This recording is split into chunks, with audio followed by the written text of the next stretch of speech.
be many vendors, and many of them, they are coming to me. There was many of them just on the front of the hotel for this morning.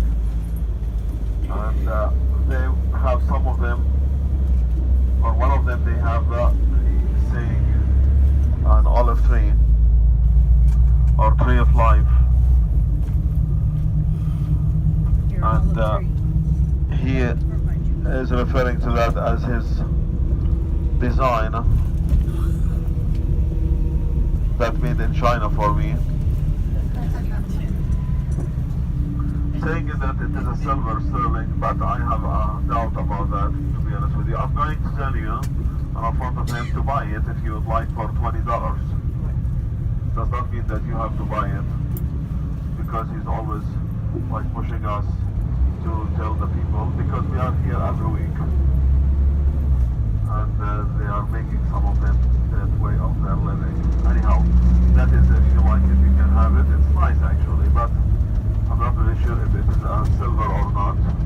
The thing that I'm telling you, it is between us, not to ask me on the front of him, is this the guy that is a liar, or this or that.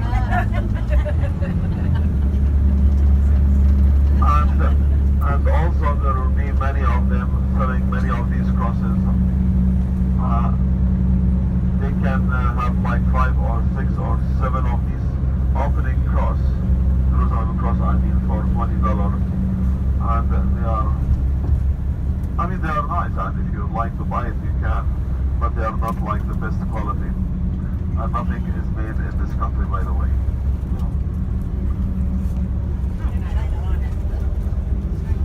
There is only one guy that I can really trust, to be honest with you, who is having a Jerusalem cross, and I know where he is bringing that from an Armenian artist, yes, who is designing that place or that cross many years ago, and it comes together with a cross, I mean a chain.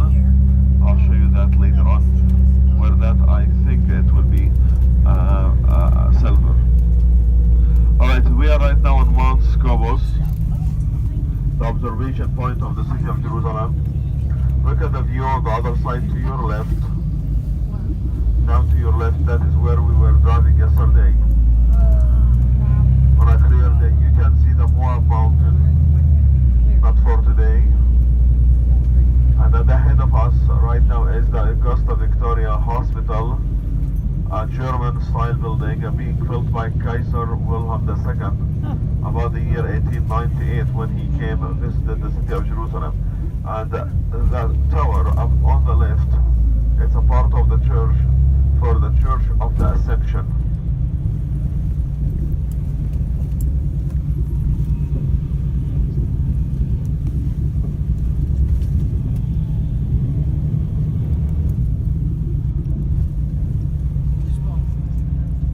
Up on the Mount of Olives.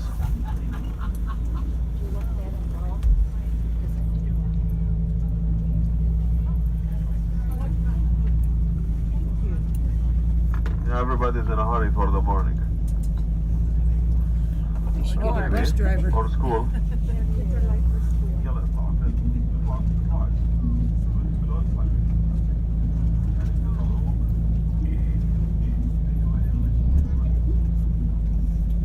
Yeah, coming from the other side to the left, it can take them like half an hour.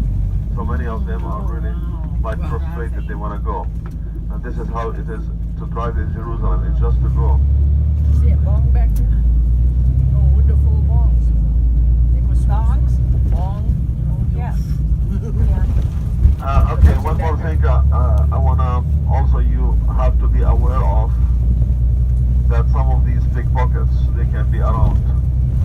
So be aware of this, please. And it will be always safe to leave things on the bus.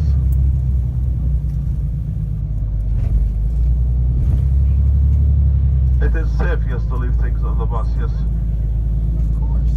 I'm going to leave everything. We've been doing that for a week. Well, not a week. Yeah.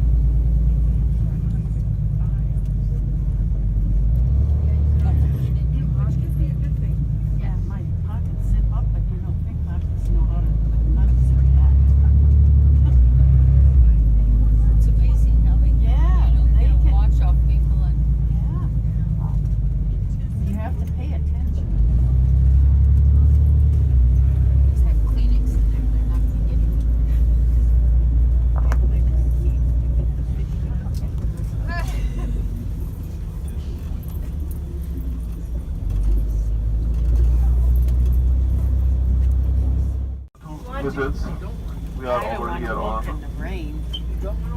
Let's go, please. We, you can go later, unless you don't want to. No, I don't want my back. Oh.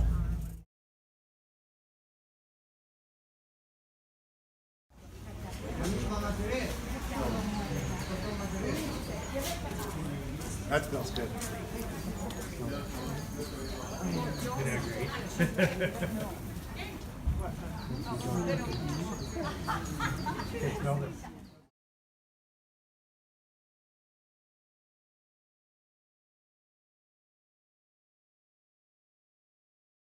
Mount of Olives like this, suppose.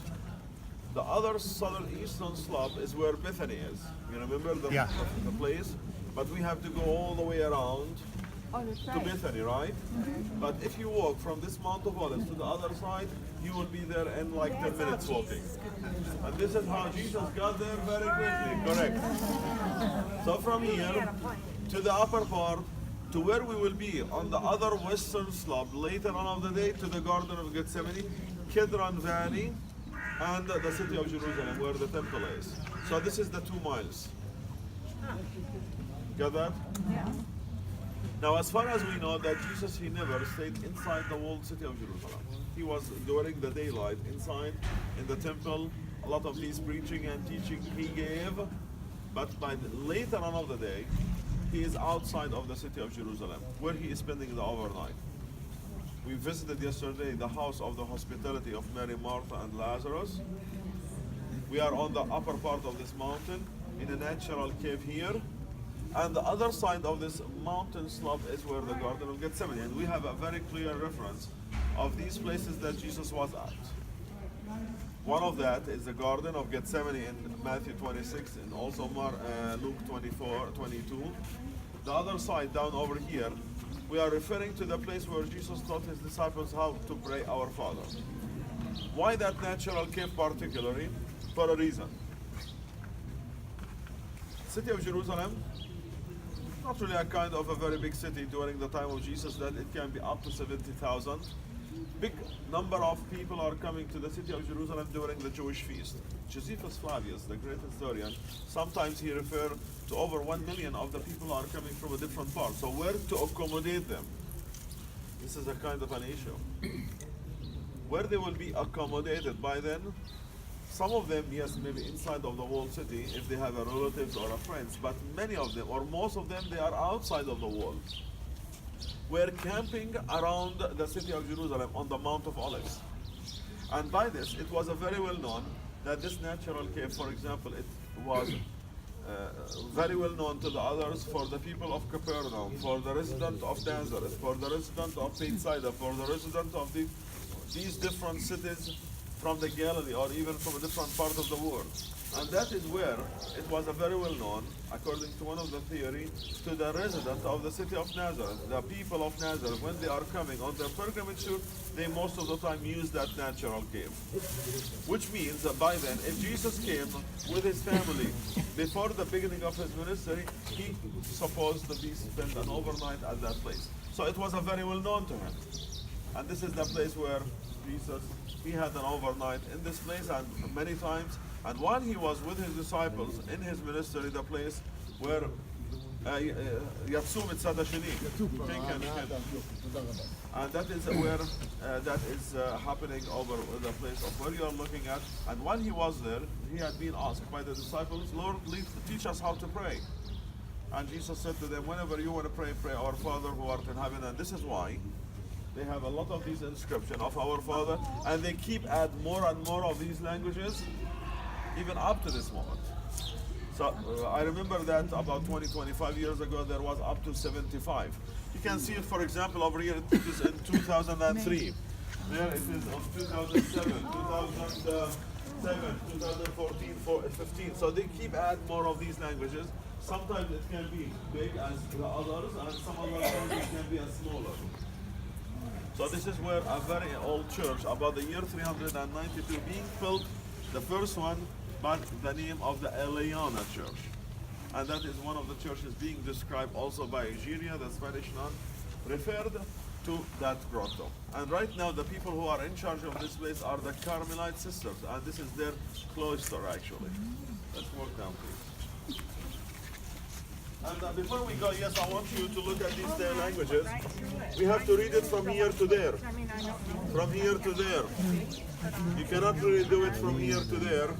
So it should be always any of the Semitic languages from right to left. I can't read that. Let's say 30, 40 people.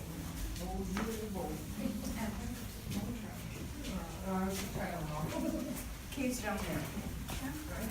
Yeah, that is the natural cave down there.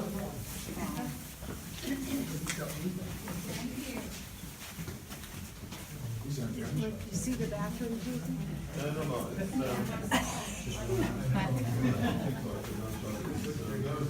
Oh, I'm sorry. Kind of carving from the people in the back.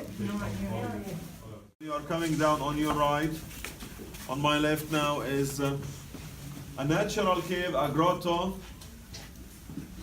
The original church of where it was built for the first time on the year 392. Notice behind, there is the apse of the church. And just to remind you, always the apse of the church, it's supposed to be facing to the east. So this is where the natural cave, this is where everything was built above it. All right? As we are in this place, it's really very nice to say our Father together in maybe English that many of you speak, and if there is many other languages, as I can see the Spanish, right? If you would like also to share. All right. Father, can you do that for the prayer? Our Father, who art in heaven, hallowed be thy name. Thy kingdom come, thy will be done, on earth as it is in heaven. Give us this day our daily bread, and forgive us our trespasses, as we forgive those who trespass against us. And lead us not into temptation, but deliver us from evil. Amen. Any other languages? Yeah, please. Padre nuestro, que estás en el cielo, santificado sea tu nombre. Venga a nosotros tu reino. Hágase tu voluntad en la tierra como en el cielo. Danos hoy nuestro pan de cada día. Perdona nuestras ofensas, como también nosotros perdonamos a los que nos ofenden. No nos dejes caer en tentación, y líbranos del mal. أبانا الذي في السماوات ليتقدس اسمك ليأتي ملكوتك لتكن مشيئتك كما في السماء كذلك على الأرض أعطنا خبزنا كفاف يومنا واغفر لنا ما علينا كما نحن نغفر لمن أخطأ إلينا ولا تدخلنا في التجارب لكن نجنا من الشرير آمين. Any other? Okay, this way out.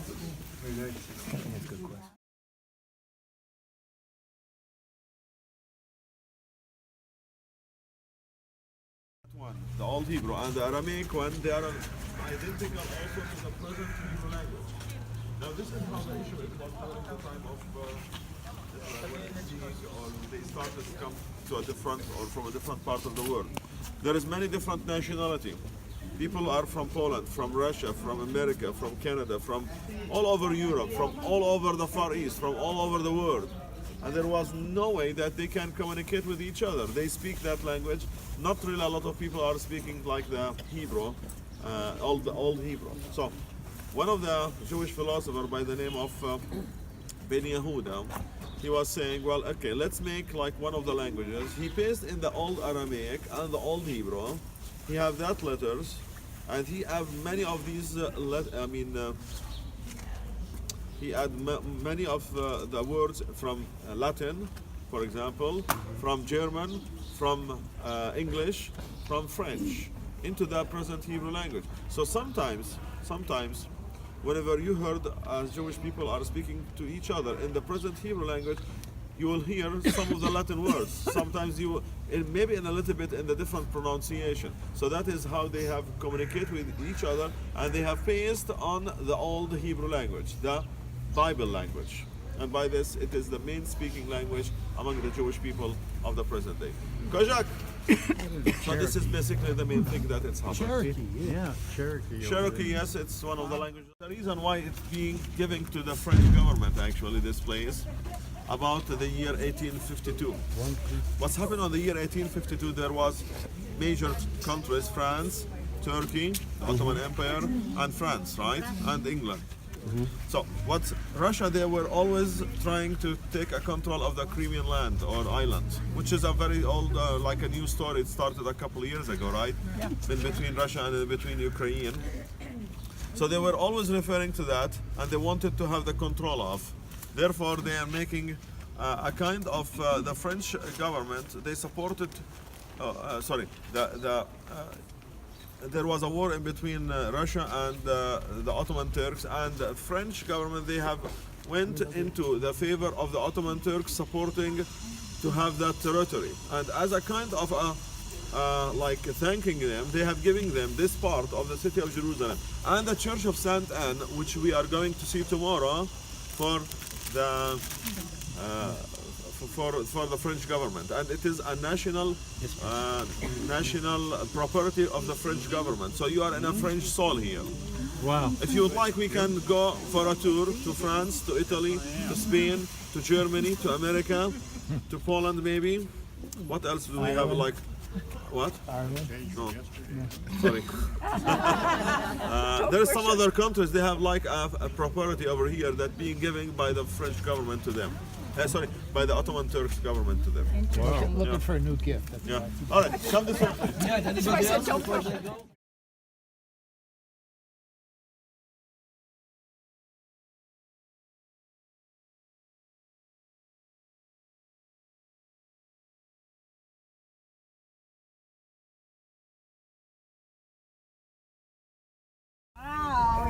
And this is where we are leaving the bus.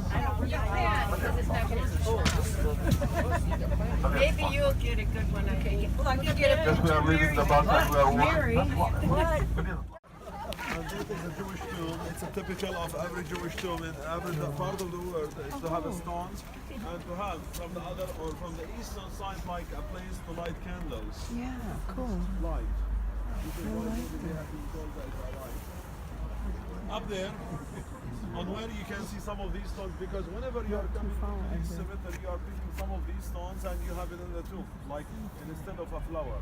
Because the Talmud, one of the interpretation of the Bible, it says that the flower shall die, but the stone shall never die, symbolizing the first coming of the Messiah and the rebuilding of the temple. Now, where that golden dome, that is the dome of the rock of the present days, look at where all of these green trees on that side. Oh, yeah. Look at where that minaret in the back part, that is a part of the place where we will be at the beginning of the Station of the Cross tomorrow. Okay. Look at me. I think for you to go back by this, you can see me, those who are in the sides here. This is exactly where that dome of the rock is. Can you see it? Yes. That is what we call it, the platform of the temple.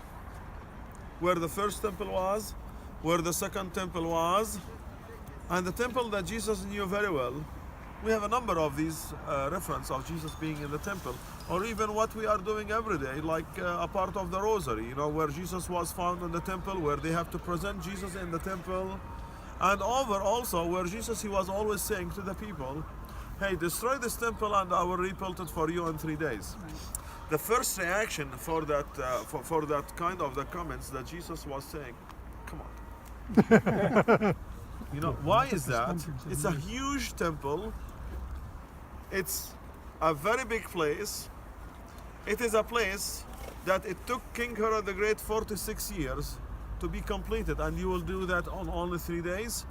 So what is the temple that we don't see right now, but the temple that Jesus referred to it, not as actually a physical building, but himself, for the resurrection. So this is where the temple that he really referred to about it. Now King Herod the Great, when he rebuilt the temple, the thing that he did is to build a retaining walls. Now, one from the east, look at that corner, which is this one. Look at where that bus is by now. To the right of it, there is a corner, which we are going to pass next to it, on where we will be going up to Mount Zion. That is this corner. I'm pointing over here. Look at the inner part, which we cannot really see. We look at where that black dome, from the other side of it, there is another corner. So that is the southern eastern part of the temple. Now, where that corner I have pointed out to you, and it goes to where all of that cemetery, where that is a sealed gate. Can you see there is a sealed double gate? Yeah. That is what we call it the eastern gate or the golden gate. The continuation of that to the other side, which is here. And from that corner to the other side, which all is in front of you, is what we call it the eastern wall. All right? Now the inner corner, which we could not really see right now, and where that black dome, that is this one, and it goes to the other side where that minaret is. Can you see the minaret in in the same line where that golden gate, behind there is a tree, behind that is a minaret. So that is the other inner corner, and from that corner, which we could not see, to the other minaret, that is what we call it the western wall. What is the western wall? Is a part of it is the Wailing Wall, which we are going to see for our day tour of tomorrow, which we could not really see from the other side. The area and how it was built, King Herod the Great, he built a retaining wall, one from the east, one from the west, one from the southeast. Those who are also going to the optional tour tomorrow, after tomorrow, they will see what exactly I'm talking about, and where you will see the model of that temple together with the city of Jerusalem. So the view you are looking at right now is not the same view as the model. Why? Because by then it was a temple that was destroyed, and where Jesus, he spoke of that temple and where be no stone on top of each other. And the fulfillment of that prophecy happened about the year 70 AD, when Jesus, he was riding on a donkey on this mountain slope where the church we are going to see by the name of the Dominus Flevit. He looked at the city of Jerusalem and he had spoke his prophecy by saying there will be no stone on top of each other. And that is what really happened on that day, or on the year 70 AD, when everything was completely destroyed. What really remains of the whole walls around is the lower part of it. The upper part and everything above it being completely destroyed, except the lower part of these walls, which you are also going to see when we are going to the Wailing Wall tomorrow, and also at where I will point out to you that corner, as the lower part of that corner is a stone date back from the time of King Herod the Great. So things being in a very big difference, when the city of Jerusalem was completely destroyed by then, more buildings started to be built during the time of the Roman, especially by Hadrian, when the second Jewish revolution, when he completely destroyed the whole city, and within the same location he built another city by not even Jerusalem, but by the name of Aelia Capitolina. And within the same location he built a Jupiter temple on the same location where the Jewish temple was, and over the place where Jesus was crucified, which we are going to see tomorrow, he built another temple for Aphrodite. Now, what does that mean? City of Jerusalem was built again by later on, especially as a pagan city. From that period, about the year 132, 135, to later on with different walls. Then later on again the city of Jerusalem was built and destroyed numbers of times, which later on made the city of Jerusalem holy for the Muslims, in where Muhammad came on his holy night journey. This is why the city of Jerusalem is holy, and this is why we have a kind of a problems always in the city of Jerusalem, because you got the Jewish who wanted to have the same location where their temple was. By now, and since the 7th century AD, it's under the Muslims' control. Where that golden dome you are looking at, they call it the Dome of the Rock, because inside there is a rock, and that rock, for us and for Book of Genesis, in chapter 4, it speaks about how Abraham about to do the sacrifice of his son Isaac. But for the Muslims, they are saying to that rock is where Muhammad ascending up into the heaven. Now, whenever we heard the ascension of Muhammad into the heaven, we think as Jesus, he ascended and he never came back, as he will be coming back again from this Mount of Olives for his second coming. The Muslims, they are saying the second, or when he descending after he was ascending, and he have his superstitious horse and back to the Arab Peninsula, that is Mecca, and he share of the people at that moment what he have seen in the city of Jerusalem at that moment. old cemetery. Some of these cemeteries it can be over 2,500 years old. Not here, but the more you go into the lower part, closer into the lower part where the Kidron Valley is.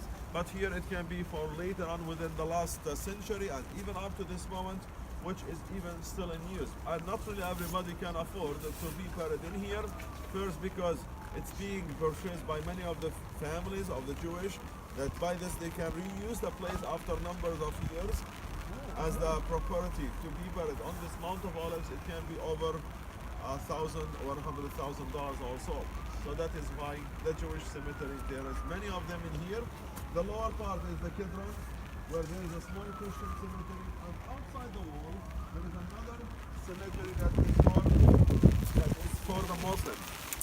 And the idea was for the Samaritan, for the Muslims, is to have what you are looking at over there is to have like that cemetery, because they wanted to delay the coming of the Messiah. One more thing, because it's been rain, just behind the Dome of the Rock there is two big domes, one big and the other is smaller next to it. That is the Church of the Holy Sepulchre. So tomorrow in the morning we are going to start in where that minaret or around that area, that is the beginning of the Station of the Cross, and we will be walking through the market area of Jerusalem toward the Church of the Holy Sepulchre, where the last 5 stations of the cross.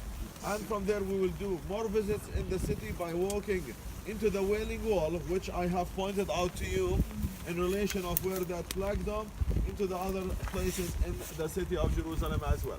So that is the main thing of our day tour of tomorrow. Any questions? Okay, let's go to the other church there. Which means the Lord cried or wept.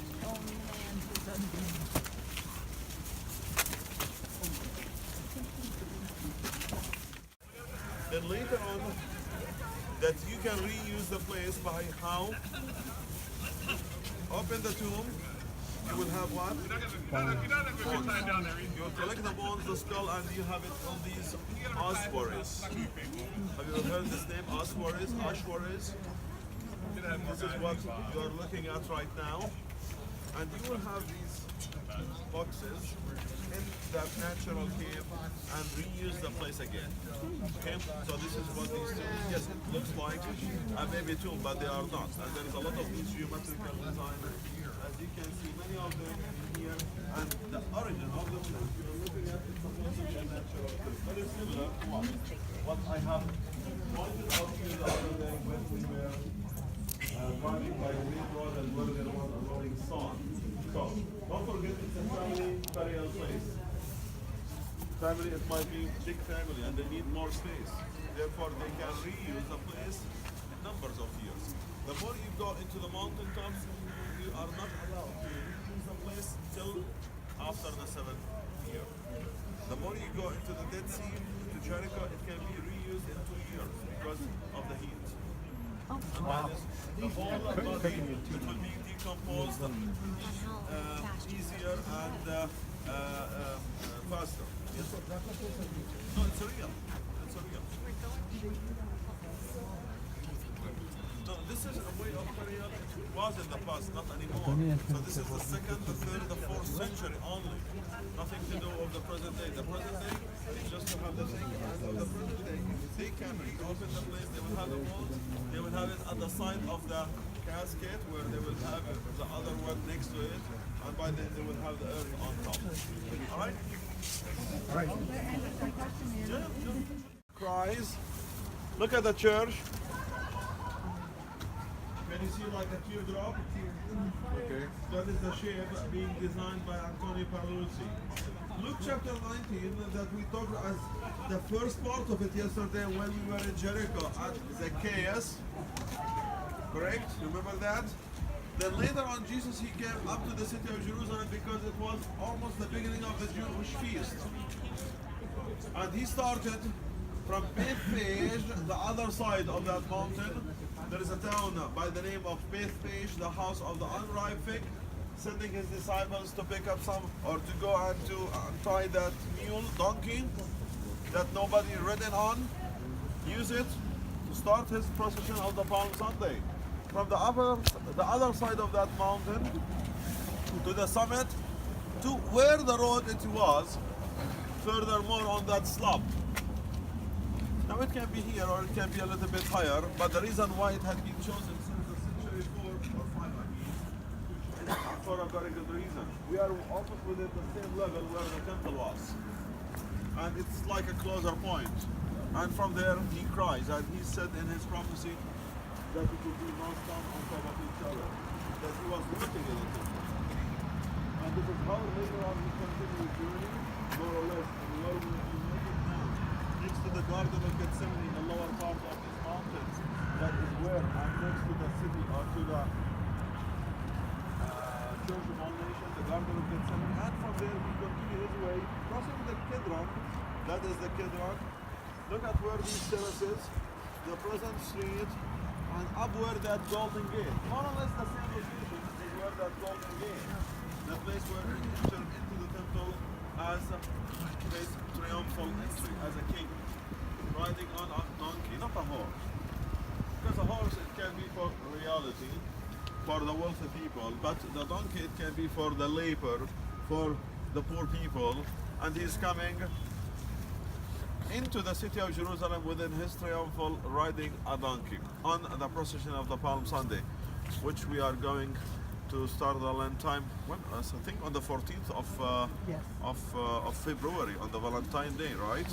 Yeah, they are Ash saying, Wednesday. Yeah. Ash Wednesday is on the 14th, and Easter Day is the 1st, April 1st. April Fool's Day. April Fool's Day. Yeah, Yeah. I'm trying to think about a good joke I could start my homily with. What was it? We lost. Yeah. We Yes, like they lost it. found the bones. Oh, no, yeah. no. April Fools. Okay. Well, if they will find the bones, it means the whole Easter is being ruined by them. Maybe 10 years ago, I was reading as an Orthodox, an Eastern Orthodox book, I don't know which one. It was talking about the Eastern Gate and the coming of Christ. And first time I ever heard it, actually the only time I ever read it. But what this Orthodox priest was saying is that when Jesus went through the gate the first time, it was with Mary and Joseph to be dedicated to him. So that when he came on a donkey, that was the second. Yes, but I have another belief about where it could be Mary and Joseph when they have to present Jesus as a baby. They have not really used the eastern gate. They have to go from the other southeastern part of the gate where they hold the gate. And the reason why we believe in this, because there were most of the businesses to buy a sacrifice. So why to come from here? As he's coming from Bethlehem, that is closer to him first. But would that be for the dedication? Or would For that the be dedication, yes. Okay. Yeah, You have the to sacrifice dedication. for that too? What? You have to sacrifice for that too? Yeah. He have to go out to buy a pair of doves. This is what the Bible tells us. And there, where Simon, he had met Jesus and said, well, I have seen the Messiah by now, Yeah. and I can go in peace. So this is where it happened at the Holder Gate. And there also, where Mary, she have to stay outside. It's not really allowed to her to go into the temple because according to the Jewish law, she's supposed to be out of that area till a certain time. So that it could be. I mean, nobody can really tell exactly which gate they have used, but it can be a good theory that he have never walked to there into the temple unless he is coming back as a king since the birth or since the dedication. Okay, there is a mass going on inside the church over there. Notice over here the shape of the church, as I said, a teardrop. There is a Russian church there. It's for the Russian Orthodox. Also a So, teardrop. yes, an onion style building. That is the Russian church.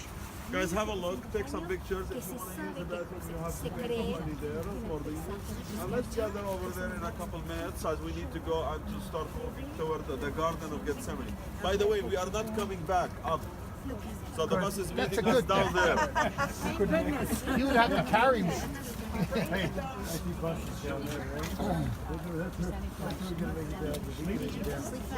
And they came to the Garden of Gethsemane as it was happened. And within the Garden of Gethsemane, he have asked from his disciples to watch over him as he will go for a prayer. He prayed in where we will go, to the inside of the church. There is a rock of what we call it the rock of agony. the disciples, they might be underneath some of these trees. This one or the other one, or even some of them from the other garden, or even in the lower garden. And don't forget, there was no street by then. So this is, when he came back to them, he found them all sleeping. He was saying to them that you cannot really watch over me for a while, as I am about to be handed to the house of the high priest. For the second time, he asked them to do that. And when he went into like a private place, and he said in that prayer, let this cup pass away from me, but don't make my well, make your well. He starts sweltering out of the blood. The agony of Jesus at the garden, the beginning of his suffering, that it's all started in where you are right now. Then later on he came back to the disciples, and for the second time he found them are sleeping. He waking them up, as he said to them that the man is about to be handed to the house of the high priest. And that is when later on they have seen some people with a torch coming and approaching to them.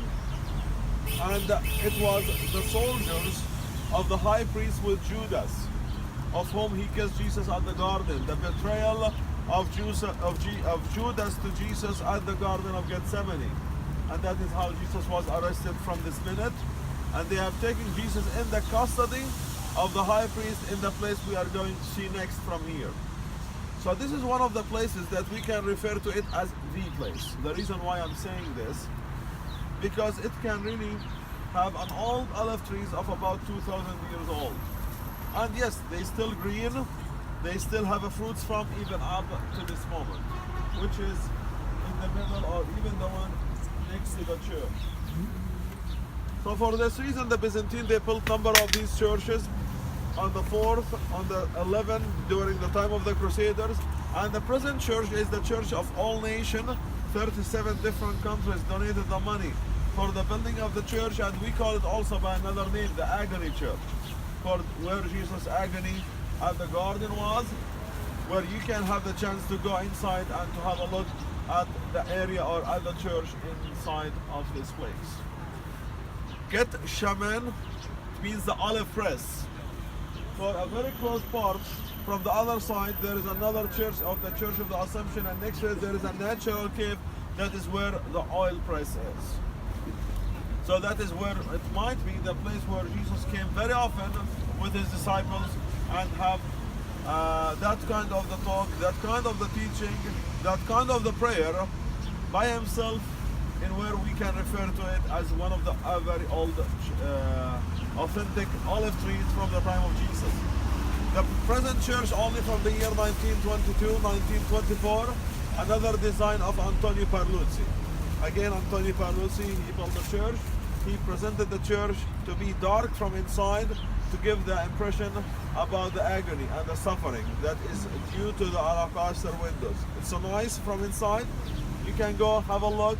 If it is possible to touch the rock on the front of the altar, you can do that. So you have to walk straight from here to the inside and then to the church. And we will meet at the other side of the garden, where we will be walking together as a group back to the bus, because the bus is far away and I have to call the driver into the parking lot and to come and to meet us in somewhere later on after the visit. So shall we say like 10 minutes? Sure. Yeah, where's those of us that are on bus 2? Okay, come.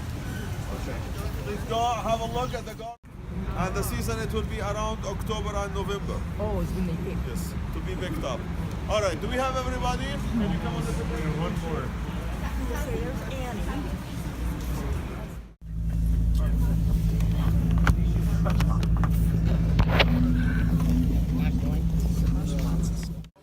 from the upper part, and it goes around and underneath his arms. That is to lower down somebody from a hole, or into a pit, or into a dungeon, or into a cell. So this is what that picture it speaks about.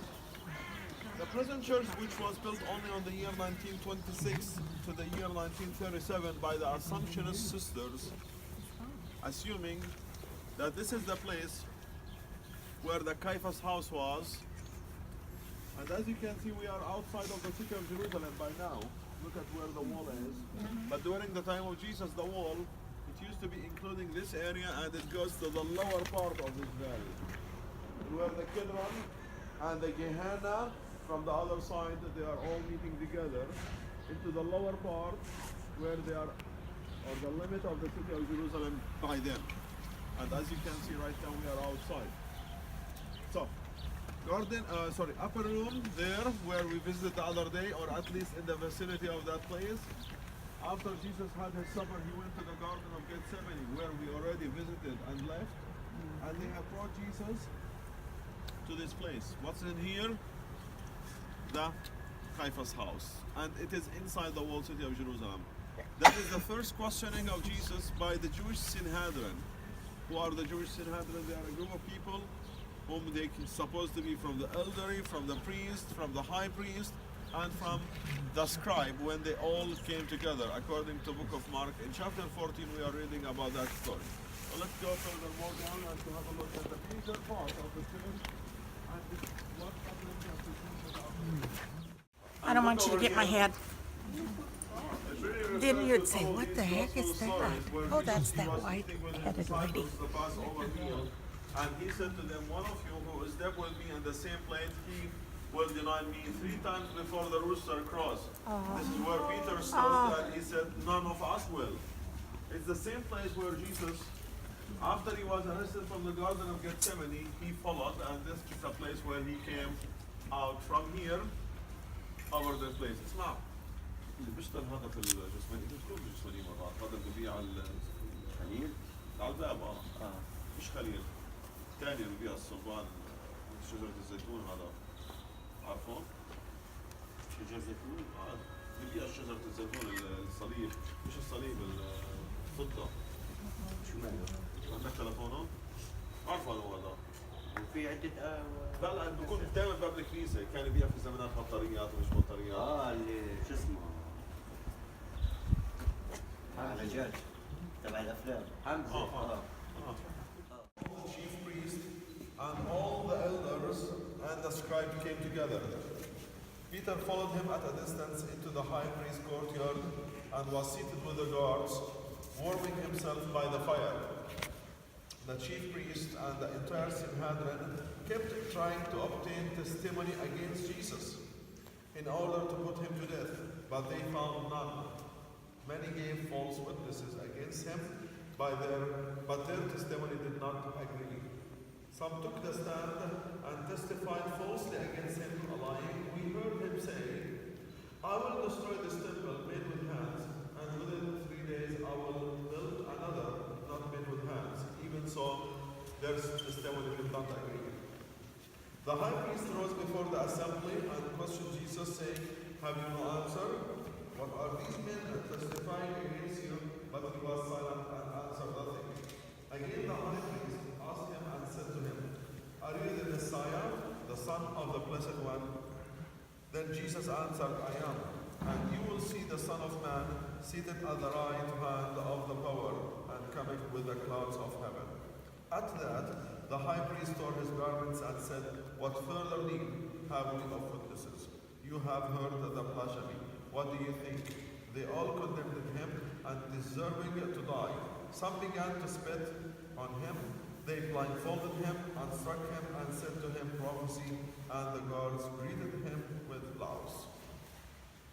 So this is where it's happened at the Caiaphas house. And this is how this place traditionally referred to the place where the high priest had his house. And that is one of the representatives of the reading I already did, and where they have to question Jesus. In another word, Jesus, he had to be questioned this evening after he was arrested the first time.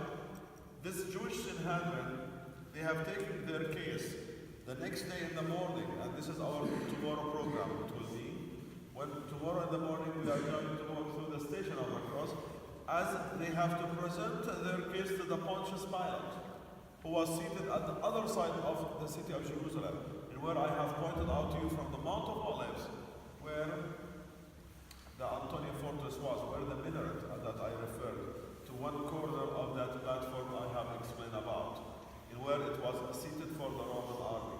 And from there to outside of the wall where he was crucified, which we are going to see for our day tour of tomorrow.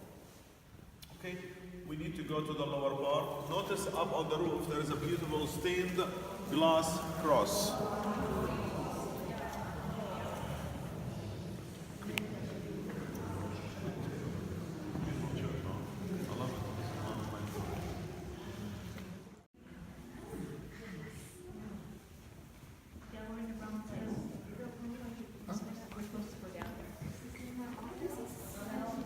They went this way. Oh, yeah, I know.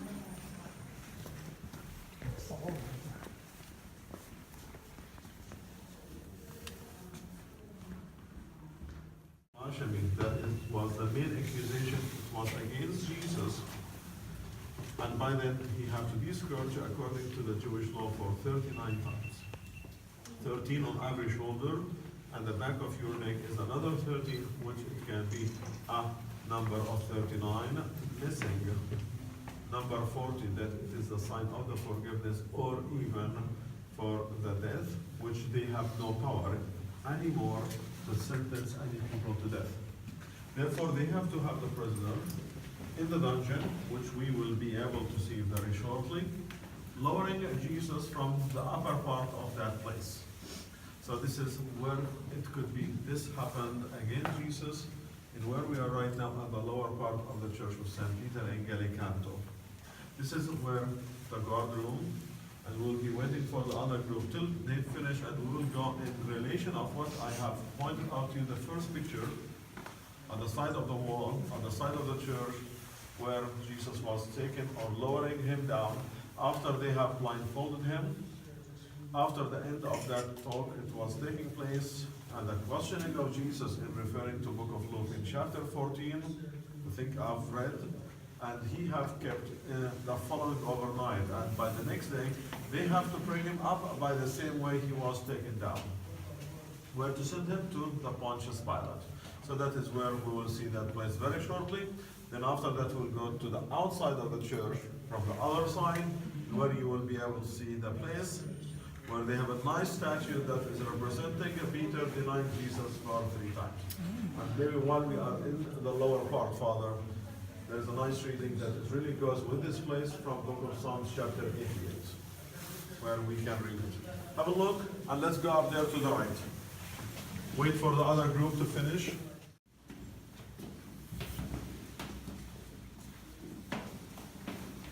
Built your own cistern, or you dug your own cistern underneath or next to where your house is. And from your house you have the direction of the water into the lower part through there. There was no window, there was no other door from here, as this is another opening of this place of later on. So, after a numbers of years of using these cisterns, it might be with a kind of a damage, because it might be a crack happened, and by this water, it will be seeped through, and they are not going to use this water or this cistern anymore to collect the water. Therefore, it might be used for something else, and this is how it might be the case during the time of Jesus, that in the past it used to be a cistern, but later on, as there was a kind of a leaking happened, they have used this place to have it as a cell, as a pit, as a prison for the people who will have some cases against them. And that is where we are right now, in one of them, and where most probably Jesus was, as according to the very early Christian tradition, they are referring to this place. The picture that I have shown you, it's here, of the way how he was lowered down, spend the overnight, the next day in the morning, they have to pull him up, as there was no door, or there was only a window for the guards to watch over their prisoners. The other side, it can be for the use of a ritual cleaning path, that it can be the other purpose of using these places. So this is what Father, he will share with us from Book of Psalms in chapter 88, that is really very meaningful words in relation of where Jesus, he have to spend an overnight after he was arrested from the Garden of Gethsemane and at the lower part of this palace. And after, and most probably he was scourged, he was whipped for the 39 times, in where I have pointed out that to you. Psalm 88. O Lord my God, By day I cry out. At night I clamor in your presence. Let my prayer come before you. Incline your ear to my call for help. For my soul is surfeited with troubles, and my life draws near to the netherworld. I am numbered with those who go down into the pit. I am a man without strength.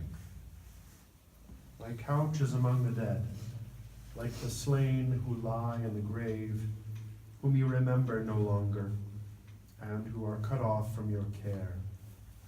You have plunged me into the bottom of the pit, into the dark abyss. Upon me your wrath lies heavy, and with all your billows you overwhelm me. You have taken my friends away from me.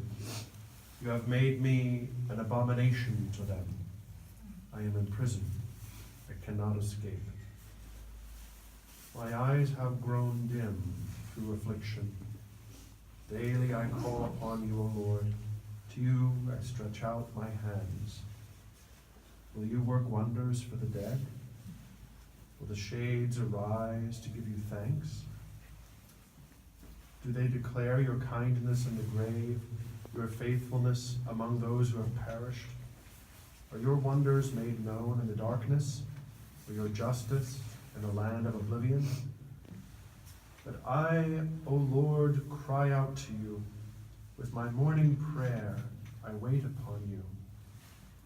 Why, O Lord, do you reject me? Why hide from me your face? I am afflicted in agony from my youth. I am dazed with the burden of your dread. Your furies have swept over me. Your terrors have cut me off. They encompass me like water all the day long. On all sides they close in upon me. Companion and neighbor, you have taken from me. My only friend is darkness. The word of the Lord. Thanks be to God. Good timing. He's calling. So this is the place, this is where you are right now, and where we are right now, that most probably, or at least from the very early Christian tradition, the place where Jesus spent the only overnight inside the walled city of Jerusalem. Have a look and let's go out, please.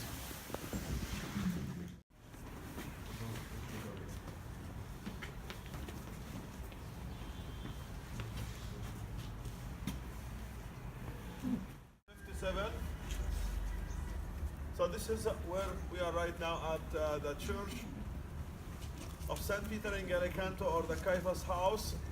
From here also we can see the landscape. We can see where Jesus was, up that mountain, on the upper room. Went to the Garden of Gethsemane, and I'm sure by now you can define where the Garden of Gethsemane is, which is behind that wall, and where that Russian church is on the continuation of that mountain slope. Right? That is where we came from. And from there he was arrested. As you can see the picture on the wall, when they have arrested Jesus from the Garden of Gethsemane, they have pulled him, pushed him, have a torch because it was already dark. And that is the way where we believe in how he walked, as next to where you have a new steps, you have an original steps as a stairs of steps, making a good connection between that part of the city of Jerusalem into the lower part. And you can see a lot of these ruins in the garden over here. That is for many of these systems, a ritual cleaning stand for where the Caiaphas house was. Guys, have a look, take a picture, and make your way upstairs to the bus. Alright, we are heading right now to the Shepherd's Field. We will have a look at the Shepherd's Field. Then in the Shepherd's Field area there is a tent restaurant that it can really give us a very good understanding about the Bedouin way of life. In that restaurant they have a nice sitting area. Oh, I know it. The clothes on the table, the sitting area of that place, it can really show you the way how the people And even really for the local people, it's one of the local restaurants, and also it can be an attraction also for many of the tour groups. They have a nice and a good meal. The meal, it goes like this. You can have the different salads on the table, plus also you can have the main course as a shish kebab, and also you can have a dessert of baklava and a sip of a Turkish coffee at the end. And the price of that meal is $15. Yes, you can pay in shekels. Yes, you can pay in dollars. Yes, you can pay in credit card. Okay? Is this good? Yes. Does this sound good? Yes. The price again? Yeah, I mean chicken. It's a skew of chicken and chicken like a shish kebab. We refer to it as a grounded meat and a chicken on the grill, in the skew actually. All right. Oops, sorry. This sounds good for $15, and this meal is not including drinks, by the way. It's only water on the table. The drinks, the drinks is something extra. Is this sounds good? How many people are not eating? Not eating. Hands up, please. 1, 2, 3, 4, 5, 6, 7, 8, 9, 10, 11, 12, 13. They are not eating. Means we are ending up of how many? 15, not 2. 25. He's just counting his 9.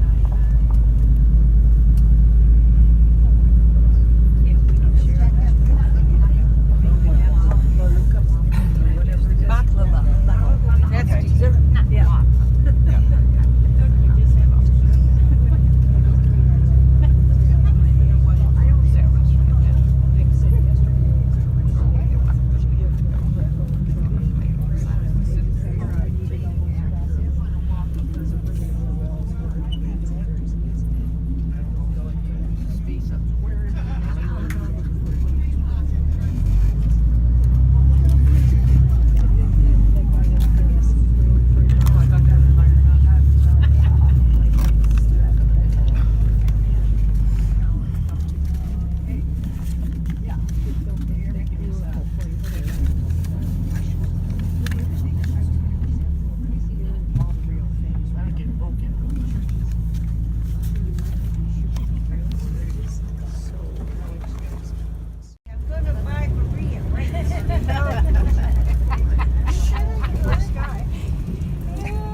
For lunch.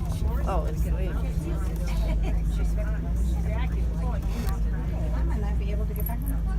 Oh, we'll go. Yeah, we'll help you. Settlement up there to the right. So the church on the other side, also to the right, is the Bar Elias or Elijah the prophet, where it is believed to be where he was ascending up into the heaven of his chariot made out from the fire. And that is the Greek Orthodox Church order. Where we are right now over here, and for the continuation of our way, next to where the other Israeli settlement is, that being built for the last 15 years, is by the name of Har Homa, or it is by the name of Abu Ghnim, the Arabic name for this mountain, where it used to be all covered with trees. And the city of Bethlehem is on the other side to the right. So we are getting into the city of Bethlehem from a different road, not the same one we used the other day. We'll be driving very shortly to the shepherd's field, where we will have a look at the place where the angel of the Lord appeared to the shepherds who were attending their flocks by the night, and show them where to go and what to find. A babe swaddling clothed and laying in a manger. So that is where the Church of the Nativity is, which we are going to see after the lunch.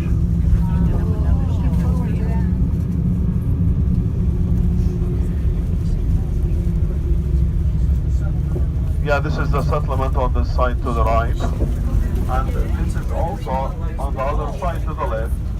It is a part of East Jerusalem where the Arabs live. You can see a very big difference in between the Arab side and the Jewish part. Although the 36% of the population of East Jerusalem, and many of them are here, they are paying for the budget of the municipality two-thirds of its budget, I mean. And look at the houses over here to the left where you can see a lot of these containers for water because they have a big shortage of water, but on the Jewish part there is no problem.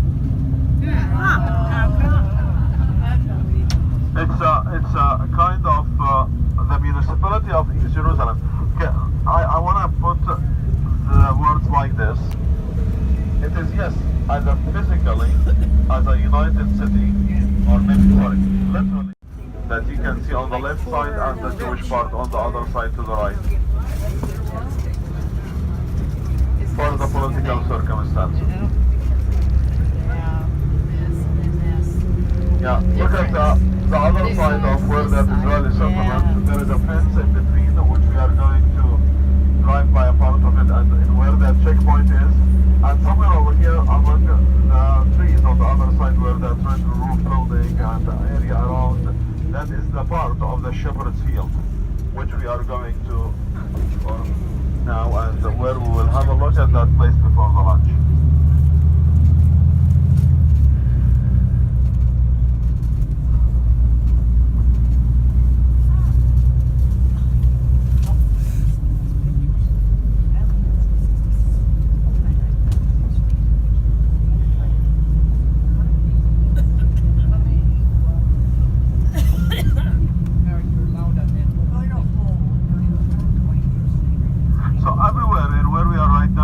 Considered as a shepherd field because the shepherd, they used to take their flocks in everywhere and in wherever there is a very good grazing, as you can see at this time of the year, and maybe of later on it will be more of that green wheat grass are growing very well after the rain of the last month and even the month before.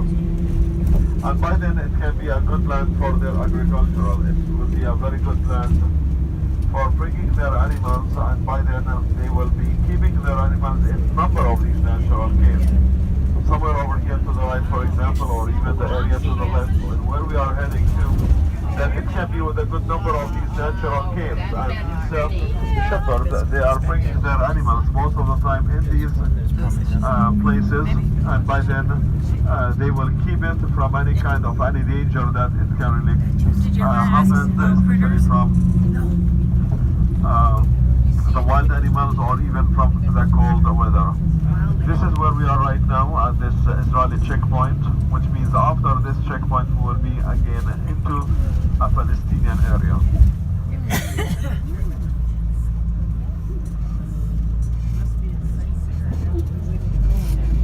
So sometimes whenever there is no people live on both sides of the wall, as it has been seen the other day or even yesterday, they will have it as an electrified fence. So that fence on the side over here to the right, and the place that we just already passed, it can be a big part of it within a fence.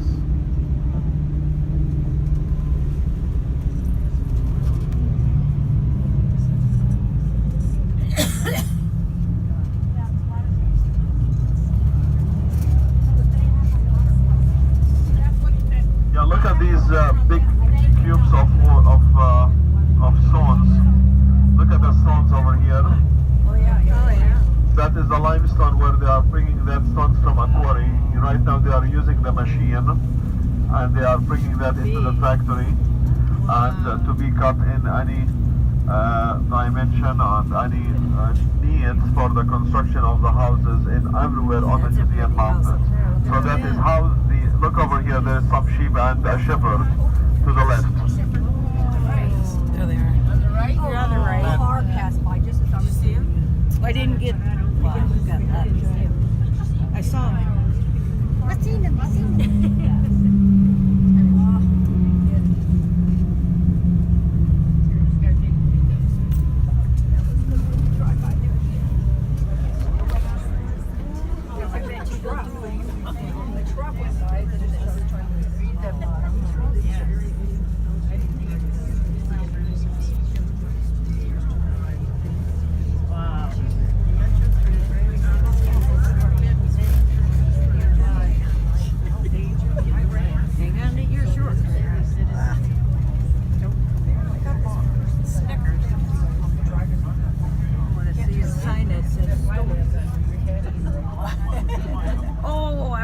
had a good picture of it at What? The Snickers? for Brian. Oh, yeah. Hey, Snickers. Yeah, I just saw it. Did you get that? Yay! Are you good there? No? Yeah, you can see the electrified fence on the other side now to the right. Oh, when it's Don't see the shepherd. Yeah, the shepherd. We need another shepherd. And this is how it goes in between where we came from and where we are right now heading into a city by the name of Beit Sahur.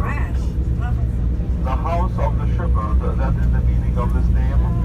A good number of the families in here, they are from the Christian of this area, and this is like next to the city of Bethlehem. So Beit Sahur, Beit Jalam, and Bethlehem in the middle, they really look like big one city, but they are three different cities. And this is where we are right now. And very shortly we will leave the bus to have a look at the shepherd's field. That means you better get ready. And also we refer to the other name of this place as the Boaz field, or Ruth, for the story in the Old Testament of how Elimelech and his wife, they have gone from here after a drought happened to the land of Moab, the mountain I have pointed out to you yesterday. They lived there, their children grew up, and they get married to two Moabite wives. And the days being fast when Elimelech died and his two children also, Naomi, she have decided to come back again to her hometown, saying to her daughters-in-law that you can be in and within your family. Ruth, she was saying to her mother-in-law, wherever you go, I will go, your people will be my people, and your God will be my God. And this is the place where she had been sent to work and to collect. For the end of the harvest season, they have to collect some of these weeds that it can be to feed the people at that moment and the poor family. She had been seen by Boaz, who owned the land, and he knew what she did for her mother-in-law, falling in love with her, and then later on she married him, and out of this marriage they have their son Obed, then later on Jesse, then later on David, and out from the dynasty of David is Jesus. When we later on going to go up the mountain at the head of us where some of these high buildings are, that is the old part of the city of Bethlehem, like at the head of us right now. That is where the Church of the Nativity, which we will have the chance later on. We still have a church, and we will have also the chance to look at their way of life for the people in the past, even for the present days of what we have seen yesterday on the main road between Jerusalem down to Jericho or the Dead Sea. You've seen a lot of Bedouin, right? Some of these Bedouin, they might really use some of these natural caves even for their animals or for themselves, and it was the way. Remember the first day when I spoke about the house of Mary and where the Annunciation happened? It can be very similar to this one. But due to a lot of things being built on top of each other for the last maybe 2,000 years, ending up with a huge church. So that is the origin how this place used to look like. Way of life, that is how people live. It does not mean that they have to build their own houses. Many of the people they cannot afford. Most of the time, these people or these shepherds who are working for the family, the wealthy family, maybe of Jerusalem or even of Bethlehem, they are bringing their animals in here and into the land and start feeding them for the whole day long. And the evening, they don't really go to their hometown because by then it can be dark, it can be far away. Therefore, they have to keep the animals inside these natural caves. And most of the time, they will share these places. So I have 5, the other one have 20, the others might have 30 or 40. And that is how they are closing the entrance. And by then, these shepherds, they are going to spend some time together, plus also to watch by my time, and then after that it will be yours, and so on, to have any of these animals away from it. Entrance of this place, it will be reduced to make it safer and warmer. By this they will have a fire. As you can see by the course of the years, this is what you can see. The color of this chalky stones is getting dark, and this is exactly where you are right now, or in how the people in the past they have lived. The next day in the morning, these shepherds, each one of them, they will go in a different corner, and he is calling his animals to him. Why is that? And how Jesus, or what does this in relation of Jesus? John chapter 10 speaks of saying that the shepherd or the sheep knows the voice of their shepherd as my people knows my voice. Right. That is the way of life. And even Jesus, he referred a lot to the shepherd, to the sheep, but not really a lot to the goats, to be honest with you, because you want to have a very punctual people as the sheep are, but the goats are not. So this is where you are right now. This is where you are right now in the shepherd's field, in where the angel of the Lord. It does not mean this is the place. No one really can tell you exactly where the angel appeared. It can be any of these places. However, we have this Franciscan church, and outside where they found some of these monasteries in the wilderness or even in the Judean mountains, for the fact. And they wanted to commemorate where the angel appeared to these shepherds, referring to this natural cave, refer to the area around where they have to walk from here and to go to where Jesus was born. And most of the time, the images of these shepherds have goat or sheep being given as a gift to the newborn baby in the city of Bethlehem. Questions? Want to sing a song for Christmas carol? Yes. Who's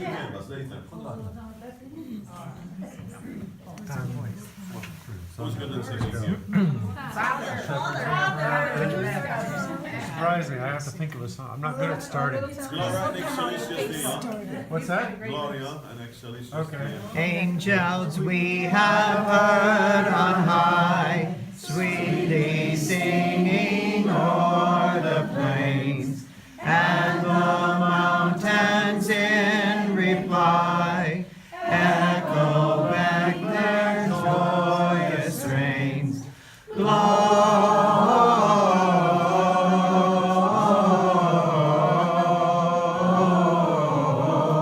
Gloria in excelsis Deo.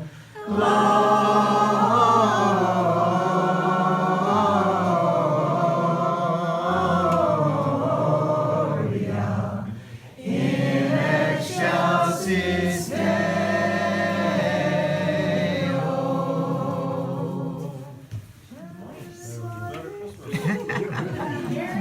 As we are always referring to this for every people are coming over here as we have every day Christmas. Alright, have a look. There's another group are waiting and we are going upstairs.